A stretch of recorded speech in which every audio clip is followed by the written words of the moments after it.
সাগর হাসান লিখেছেন, মৃত ব্যক্তির ছবি তোলা যাবে কিনা? যিনি জীবিত তারই ছবি তোলা থেকে আমাদের বিরত থাকা উচিত। মানুষ মারা যাওয়ার পরও ছবি যথাসম্ভব তোলা থেকে অবশ্যই বিরত থাকাটা আমাদের কর্তব্য এবং উত্তম।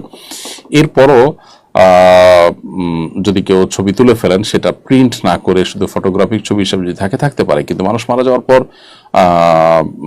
চেহারার মধ্যে বিকৃতি অনেক সময় ঘটে, এজন্য যথাসম্ভব এগুলো অ্যাভয়েড করাটাই উচিত। আর যদি কেউ তুলে ফেলেন, সেটা প্রিন্ট না করে পড়ে থাকলেও সেটা হয়তো হারাম হবে না।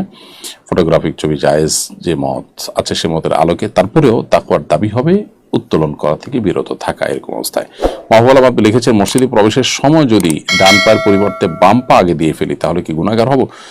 যেহেতু ডান পা দিয়ে মসজিদে প্রবেশ করাটা সুন্নাহ বা মুস্তাহাব, অতএব ভুলবশত বাম পা দিয়ে ফেললে আপনি গুনাহগার হবেন না। তবে আত্মশাসনের অংশ হিসাবে এরকম ভুল করে ফেললে আপনি আবার বের হয়ে বাম পাও দিয়ে বের হয়ে এরপরে নতুন করে দোয়া পড়ে ডান পা দিয়ে আপনি প্রবেশ করলেন। এভাবে যদি করা যায় তাহলে নিজের বাম পাও দিয়ে বের হওয়ার যে ভুলে বের হওয়ার যেটা প্রবণতা আছে সেটা দূর হয়ে যাবে ইনশাআল্লাহ তাআলা।